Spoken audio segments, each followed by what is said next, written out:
Hello guys, welcome to our channel. तो दोस्तों, जैसे कि हमने दो वीडियो अपलोड कर दी यूट्यूब चैनल पर इसी पे।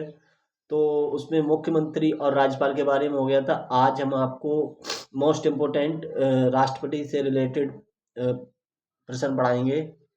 तो देखिए, पहले प्रश्न से आपको स्टार्ट करते हैं। भारत एक गणतंत्र है। गणतंत्र का मतलब क्या होता है, ठीक है, इसके बारे में जानेंगे। ऑप्शन ए दिया है, वह दिन जब भारत स्वतंत्र हुआ।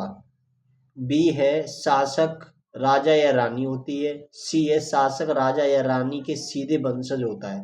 इन तीनों में से कोई नहीं है। गणतंत्र का मतलब क्या होता है? गणतंत्र का मतलब होता है राज्य। ऑप्शन डी देखिए, रेड कलर से जो दिया है, राज्य का प्रमुख उसके लोगों द्वारा परोक्ष रूप से चुना जाता है। भारत का जो गणतंत्र जो होता है, राष्ट्रपति के चुना जाता है। कैसे चुना जाता है? परोक्ष के रूप से चुना जाता है। प्रश्न नंबर दूसरा देखिए, भारत सरकार का संवैधानिक अध्यक्ष कौन है? तो आपका ऑप्शन दिया है जो ए, राष्ट्रपति। प्रेसिडेंट की बात चल रही है, पूरा टॉपिक प्रेसिडेंट के ही रिलेटेड है। तो आप जो भी रेड कलर से दिया जाएगा उसे सही टिक मारेंगे, ठीक है। Option A is the correct answer. भारतीय संविधान का अभिरक्षक कौन है? भारत का राष्ट्रपति। भारत के राष्ट्रपति की सहायता लेकर भारत संविधान में कुछ मतलब चेंजिंग किया जा सकता है, लेकिन बिल्कुल बदला नहीं जा सकता है। मतलब थोड़े कुछ अनुच्छेद वगैरह बदले जाएं या कुछ भी, लेकिन हटाया नहीं जा सकता है बिल्कुल संविधान, ठीक है। और भारत का प्रथम नागरिक भी कौन होता है? राष्ट्रपति ही होते हैं, ठीक है। जो वर्तमान में अपने भारत की कौन है? श्रीमती द्रौपदी मुर्मू, जो आदिवासी हैं, ठीक है।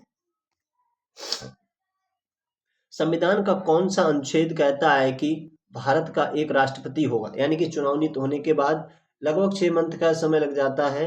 तो ये कौन से आर्टिकल में कहता है कि चुनावित होगा? आर्टिकल 52 में। सी इज द करेक्ट आंसर। संविधान का अनुच्छेद कहता है कि 52 जो अनुच्छेद होता है वो क्या कहता है कि एक राष्ट्रपति होंगे भारत में, ठीक है। प्रश्न है आपका पांचवा, संविधान के किस अनुच्छेद के अंतर्गत राष्ट्रपति संघीय मंत्रिपरिषद की सलाह मानने के लिए बाध्य है?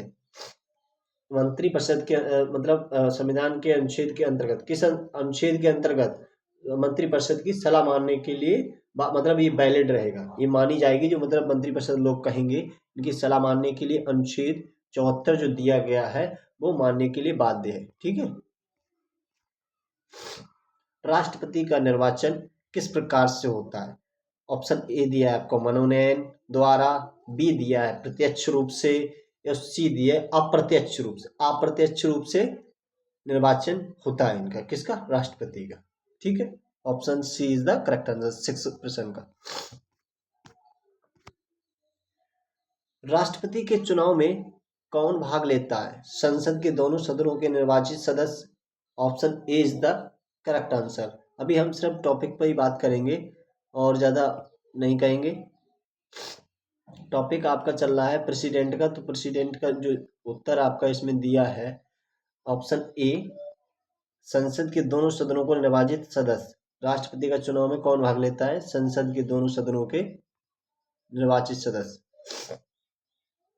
अब प्रश्न आपका 8 नंबर दे रहा है कि निम्नलिखित में से कौन सा राष्ट्रपति के निर्वाचन का भाग है परंतु उसके महाभियोग अधिकरण का भाग नहीं है?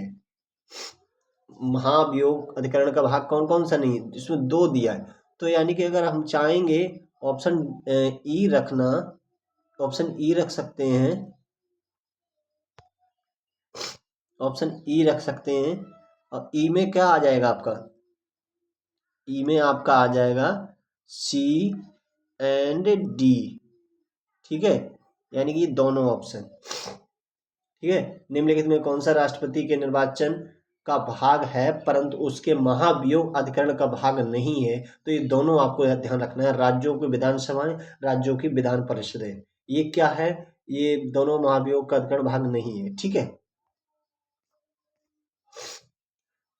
भारत का बहुत इंपॉर्टेंट प्रश्न है और इसका उत्तर भी बड़ा सटीक दिया गया है कि पूछ रहा है आपसे कि भारत के राष्ट्रपति का चुनाव कितने, यहाँ पे कितने दिए, कितने लिख लिया है, ये गलत है, मिस्टेक हो गई होगी एडिटिंग करने में। कितने वर्षों के लिए होता है, तो ये 5 वर्ष के लिए होता है सर। ये तो पता ही चल गया है कि अनुच्छेद 52 में आपका जो है राष्ट्रपति का चुनाव होता है। लगभग 6 महीने तक चला था पिछली बार अभी जब हुआ था, तो वो आपको ये पता चल गया है कि इसका कार्यकाल कितने समय तक चलता है, राष्ट्रपति कितने समय तक रहते हैं, और ये कितनी बार भी बन सकते हैं, कोई मतलब सीमित नहीं है कि एक बार बन गए अब नहीं बनेंगे, बनेंगे।